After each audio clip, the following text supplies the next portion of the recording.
Hello दोस्तों, नमस्कार। SM किसी चैनल में मैं आप सभी लोगों का दिल से बहुत बहुत स्वागत करता हूं। दोस्तों, इस वीडियो में हम लोग कवर करने वाले बहुत सारे इंपॉर्टेंट स्टॉक्स को, उनसे जुड़े इंपॉर्टेंट बातें एंड प्लस जो पिछले 2 दिन छुट्टी थी, ठीक है, उसके बाद भी बहुत सारी खबरें आई थी, तो कुछ कंपनी के नंबर आए थे, उसका रिएक्शन, सभी चीज़ों को स्टेप बाय स्टेप कवर करेंगे। तो चलिए स्टार्ट कर लेते हैं। सबसे पहले तो भाई हमारे इंडेक्स के साथ, मतलब सेंसेक्स की बात करें, एक नया ऑल टाइम हाई आज के दिन अचीव कर लिया है।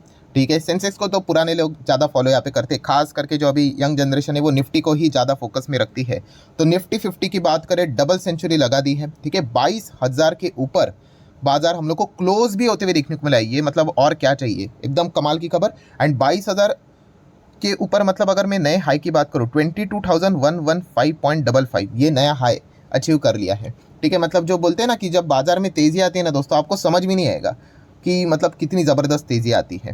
ठीक है, एंड ये इंडेक्स लेवल की जैसे मैं बात कर रहा हूँ, जो जो भी लोग इंडेक्स में इन्वेस्ट करते होंगे उनके लिए तो एकदम सेफ रिटर्न्स बन जाते हैं 5 साल में डबल के हिसाब से, जो कि अभी आप देख सकते हो 5 साल में आपको 102% के रिटर्न्स देखने को मिल रहे हैं।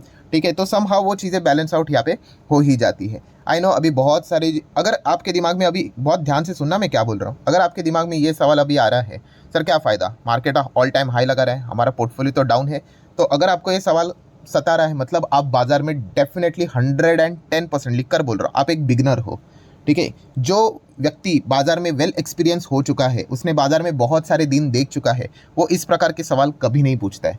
ठीक है, ये कोई गलत बात नहीं, बट आपको बताना चाहूँगा, आपका पोर्टफोलियो का और इंडेक्स का कोई संबंध ही नहीं होता है। ठीक है, अगर आप अपने पोर्टफोलियो में पेनी स्टॉक भर के रखोगे तो इंडेक्स कल 1 लाख का भी हो जाएगा, आपके पोर्टफोलियो में कोई फर्क पड़ने वाला नहीं है। एंड अगर आपने मान लीजिए, आपने कहा सर पेनी स्टॉक किधर, मेरे पास तो अच्छे हैं फिर भी नीचे, अरे भाई अभी आपने स्टार्ट किया होगा। ठीक है, जिन्होंने बहुत समय पहले निवेश करके रखा होगा, आप उनसे बात कीजिए, उनका पोर्टफोलियो देख लीजिए, अच्छा ही रहेगा। हाँ, बट प्रॉब्लम क्या होता है, हम अभी अभी ज्वाइन किए हैं और हमें चाहिए ग्लोरिफिकेशन, मतलब फटाफट रिटर्न चाहिए। अच्छा, एक इंसान 10 साल से रुका हुआ है, फॉर एग्जाम्पल, उसके पोर्टफोलियो में मान लीजिए अच्छे रिटर्न है, सो अभी 10 दिन में आए हुए व्यक्ति बोलेगा अरे सर इंडेक्स तो टॉप पे है, पोर्टफोलियो तो मेरा नीचे है। अरे तुमने अभी स्टार्ट किया है। वॉरेन बफे जी ने भी बात बोली थी कि अगर आप किसी का देख रहे हो भाई बगीचा इतना खूबसूरत बना हुआ है, तो याद रखिए वो भाई बगीचा कल से स्टार्ट नहीं किया था, उसने कई सालों से स्टार्ट किया था उसने वो बनाने के लिए। ठीक है, तो ये चीज़ आपको पता होनी चाहिए। यूजुअली ये बिगनर लेवल पे सवाल हम लोग को देखने को मिल जाते हैं, आपको कमेंट में भी ऐसे सवाल देखने को आप मिल जाएंगे। ठीक है, एंड इसके ऊपर भी मैंने एक अलग से वीडियो भी बनाया था, एक नहीं दो दो बार बनाया था, लगभग आप कह सकते हो 1.5 साल हो चुका है दोस्तों। ये देखिए ये वाला वीडियो, ठीक है, 1 लाख से ऊपर लोगों ने वीडियो देखा था। क्या दिखा था, देखिए, स्टॉक मार्केट में सेंसेक्स और निफ्टी आपको बर्बाद कर देगा। बर्बाद कर देगा मतलब क्या, कि लोग इंडेक्स को देखते हैं, अच्छा आज 25,000 का हो गया, अच्छा आज 20,000 का हो गया, और पोर्टफोलियो को कंपेयर करते हैं। कोई सेंस की बात है ही नहीं भाई। इंडेक्स में अगर देखा गया वो 50 शेयर है, उसका एवरेज वो आप लोगों को रिटर्न्स के फॉर्म में दिखाता है। आपके शेयर अगर देखा गया जो पोर्टफोलियो में होंगे, अगर वो इंडेक्स के बाहर के होंगे, निफ्टी नेक्स्ट 50 के हो सकते हैं, मिड कैप हो सकते हैं, small cap, micro cap, nano cap, तो आपका स्टॉक थोड़ी ना इंडेक्स की तरह चलेगा। ठीक है, तो ये पॉइंट आप लोगों को पता होना चाहिए, बेसिक चीज़ें। इसके ऊपर मैंने ये वीडियो बनाई, इसको देखो, इसका लिंक मैं ऊपर आई बटन पे नीचे डिस्क्रिप्शन में देता हूँ। जब भी बाजार हाई लेवल टच कर लेता है, तभी तभी भी बाजार ने कुछ तो 19,000 कुछ तो टच किया था, 18-19 कुछ तो टच किया होगा, तभी भी लोग यही सवाल पूछते, तभी भी मैंने यही जवाब दिया था। तो ये कोई गलत नहीं है इन सवाल को पूछना, बट आगे बढ़ना है। हम वहीं पे अगर रहेंगे तो फिर कैसे आगे बढ़ पाएंगे। सो बेसिकली देखा गया तो कंक्लूजन क्या है कि अपने पोर्टफोलियो को इंडेक्स के साथ कंपेयर करने का कोई सेंस बनता ही नहीं है। अगर आपके पोर्टफोलियो में एकदम अच्छा स्टॉक रहेगा तो वो इंडेक्स से कई गुना ज़्यादा आपको भाग के रिटर्न्स दे देगा। इंडेक्स तो 5 साल में ऑलमोस्ट 100% देता है, डबल। ठीक है, अच्छे शेयर्स रहेंगे वो आपको देखा गया तो साल में भी डबल करके दे सकता है, डिपेंड करता है। ठीक है, किस प्रकार का और कौन से कैटेगरी वाला स्टॉक है। ठीक है, तो ये चीज़ आपको समझ में आनी चाहिए, इसलिए मैंने इस पॉइंट को थोड़ा सा अभी ज़्यादा यहाँ पे कवर कर लिया। और ज़्यादा जानना है तो इस वीडियो को देख लीजिए, लिंक दोनों साइड पे दे दिया है। तो चलिए, जैसे कि आपको पता है इंडेक्स में इतनी तेजी क्यों, इसके पीछे का रीजन भी मैंने अलग से वीडियो बना के आपको, कि यूजुअली देखा गया तो निफ्टी 50 क्या होता है, वेटेज ही होता है। तो financial services and IT sector, इन दोनों का मिला के 50% का कंट्रीब्यूशन होता है। ये दोनों जब तक पिलर भागेंगे नहीं, तब तक इस लेवल के रिकॉर्ड बनते नहीं है। हाँ, एक का भागना इंपॉर्टेंट होता है। अभी एफएस तो नहीं भाग रहा है इतना, आईटी भाग रहा है। तो देखिए नज़ारा, जब आईटी सेक्टर भी गिरा था तभी भी आप लोगों को यही बात ऑन रिकॉर्ड है भाई, उसका भी वीडियो बना के रखा हुआ है, आपको बोला है कि ठीक है भाई, हर सेक्टर गिरता है, उसमें कौन सी हवेबाजी है, चलता रहता है भाई, साइकिल की तरह चीज़ें चलती रहती है। ठीक है, अभी देखिए आईटी सेक्टर भाग रहा है, पूरे वो इंडेक्स को लेके भागेगा। ये दोनों में से अगर मतलब कोई भी सेक्टर नहीं भागेगा ना, इस प्रकार के रिकॉर्ड लेवल छूना बहुत मुश्किल हो जाएगा। एंड अगर छू भी लिया ना तो फिर उसमें मज़ा नहीं रहेगा, एकदम 2-2 3-3 साल लग जाएंगे। इस प्रकार की चीज़ें देखने को मिल जाती है। नेक्स्ट अगर हम लोग बात करेंगे तो ये देखिए आईटी सेक्टर आप चेक कर यहाँ पे सकते हो, कितना लगभग लगभग आज के दिन 2% हम लोग को नेट तेज़ी देखने को यहाँ पे मिल चुका है। एंड बाकी के स्टॉक, विप्रो देखिए 6.25% तेजी देखने को यहाँ पे मिली। हाँ, थोड़ी उम्मीद ज़्यादा थी भाई, जिस प्रकार से एडीआर यहाँ पे भागा था, ठीक है। इसी चीज़ के चलते देखिए कितने लोग एएम ऑर्डर डाल के बैठ जाते हैं कि फटाफट बाइंग करनी है करके, ठीक है। नेक्स्ट अगर हम लोग बात करेंगे तो इन्फोसिस काफ़ी अच्छा स्टेबल रिटर्न दे रहा है, 2.5% की तेज़ी 5 दिन के हिसाब से अभी आप देख सकते हो। 2 दिन के हिसाब से हम कह सकते हैं यहाँ से यहाँ 10% की तेज़ी देखने को यहाँ पे मिल रही है। देन अगर हम कहें तो टीसीएस भी कॉन्ट्रीब्यूट करें, मतलब क्या ये सारी चीज़ें क्या करते हैं, इंडेक्स में कॉन्ट्रीब्यूट करते हैं। एंड खास करके अगर देखा गया एक्सेल टेक भी देख सकते हो 3% की तेज़ी। एंड खास करके हम कह सकते हैं रिलायंस इंडस्ट्री ये भी भाग रहा है, क्योंकि एचडीएफसी बैंक के बाद इसका भी निफ्टी 50 में डायरेक्ट वेटेज हम लोग को अच्छा देखने को मिल जाता है। सो ये 1.5% 5 दिन में देख सकते हो, 7% महीने भर में 10%, 10.5%। रिलायंस यूजुअली ऐसा नहीं भागता है, ठीक है। तो भाग रहा है तो अच्छी बात है, इंडेक्स को भी सपोर्ट करता है। अगर रिलायंस ने दबाव डालना शुरू किया तो फिर इंडेक्स वापस हम लोग को नीचे आते हुए देखने को मिला। ये चीज़ें चलती रहती हैं, ठीक है। तो इन चीज़ों को सीखो भाई, जो मैं आप लोगों को बता रहा हूँ ना। नेक्स्ट अगर हम लोग बात करेंगे दोस्तों तो एलआईसी, यस, एलआईसी में 3% की तेज़ी देखने को यहाँ पे मिल चुकी है, ठीक है। बहुत सारी नेगेटिव खबरें आती है, वैसे ही पॉजिटिव खबरें भी आती है। तो नेगेटिव खबरें क्या है कि एलआईसी को भाई बहुत सारे टैक्स के डिमांड नोटिस हम लोग को जाते हुए देखने को मिल रहे हैं कि भाई आपको इतना टैक्स देना है, उतना देना है। अभी तक एलआईसी को कितने नोटिस मिले पता है? 7, ठीक है। एंड अभी लेटेस्ट जो 2 नोटिस मिले वो थे 3,500 करोड़ के। बट इन सभी नोटिस के चलते एलआईसी को अभी कोई फर्क यहाँ पे पड़ते हुए देखने को नहीं मिलेगा। उसके पीछे का मेजर रीज़न है दोस्तों कि एलआईसी को जो इनकम टैक्स का रिफंड मिला है वो है 25,500 करोड़ के आसपास। यस, 25,500 करोड़ टैक्स रिफंड आया उनको।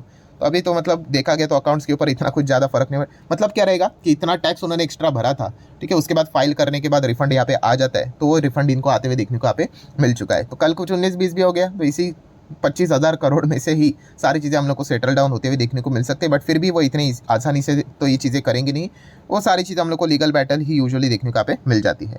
नेक्स्ट बात करेंगे तो जेएफएस के ऊपर फोकस रहेगा, ठीक है। नंबर्स यहाँ पे आने वाले हैं, उसी के पहले आप देख सकते हो लगभग 4-5% की तेज़ी देखने को यहाँ पे मिल रहा है। नंबर्स में देखा गया तो इतना कुछ क्या खास रहेगा, ठीक है। आजू बाजू के उनके जो छोटे मोटे जो बिजनेस चलते हैं वही रहेंगे, ठीक है।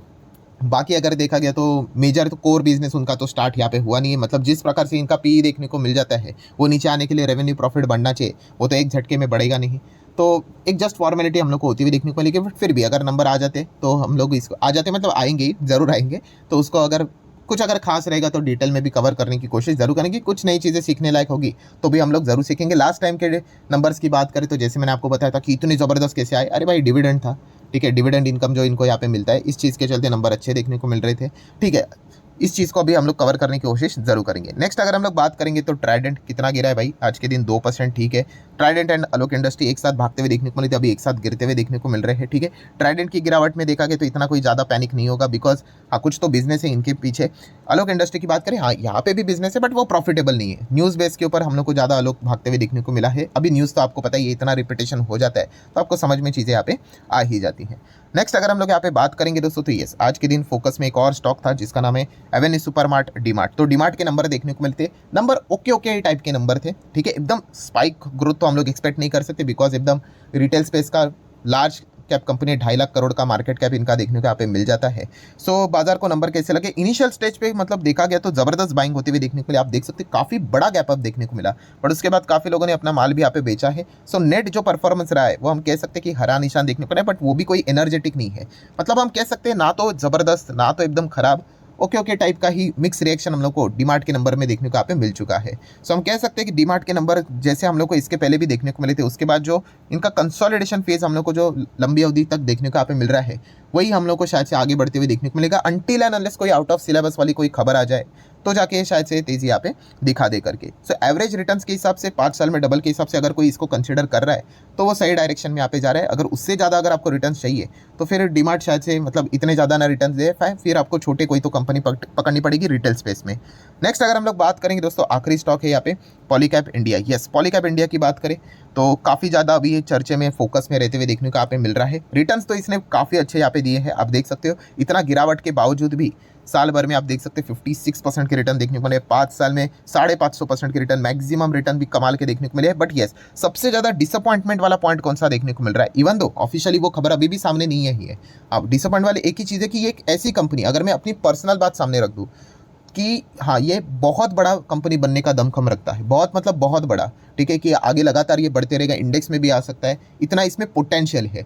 बट अभी ये जो हम लोगों को ये जो चीज़ें देखने को यहाँ पे मिल रही है, इस चीज़ के चलते काफ़ी डिसअपॉइंटमेंट देखने को मिले। देखिए बाकी बहुत सारे कंपनीज में भी ऐसी चीज़ें होती है, बट इतना ज़्यादा फर्क नहीं पड़ता है, मतलब ठीक है फर्क नहीं पड़ता है, मतलब शेयर गिर गया ठीक है, बट हाँ इसमें जो काबिलियत है बोलते हैं ना कुछ प्लेयर इतने शानदार खेलते हैं कि हम कहेंगे भाई ये तो इंडिया के लिए खेलना चाहिए करके। वैसे ही मतलब पॉलीकैब इंडिया की भी अगर हम लोग बात करें तो पोटेंशियल इसमें कमाल का देखने को यहाँ पे मिल जाता है। अभी ये जो एक केस हम लोग को देखने को मिल रही है, जो कि अभी भी ऑफिशियली कन्फर्मेशन पॉलीकैब की ओर से आना यहाँ पे बाकी है, सो उसके चलते हम लोग कह सकते हैं एक अनसर्टेनिटी वाला माहौल यहाँ पे बन जाता है और वही चीज़ें देखने को यहाँ पे मिल जाती है। एनीवेज, पॉलीकैब इंडिया में देखा गया तो बड़ी न्यूज़ हम लोग को क्या देखने को मिल रही है कि जेफरीज सामने यहाँ पे आते हुए देखने को मिल चुका है। और उन्होंने, देखिए मेरा कोई रिकमेंडेशन नहीं है, जेफरीज ने यहाँ पे बाय का रिकमेंडेशन दे दिया, ऐसे माहौल में भी कहा है कि और ये यहाँ से 76% भाग सकता है करके।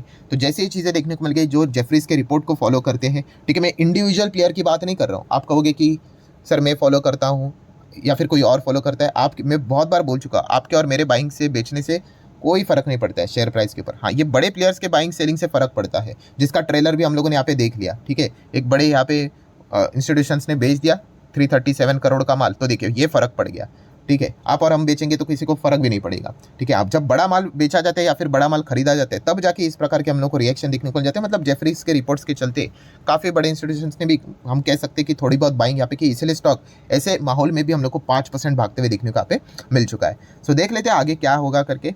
सो आशा करता हूँ जितने इंपॉर्टेंट पॉइंट्स थे सारे यहाँ पे मैंने कवर कर लिए। वीडियो हेल्पफुल लगा होगा, चाहो तो लाइक एंड शेयर कर सकते हो। मिलते हैं नेक्स्ट वीडियो में, तब तक के लिए बाय बाय।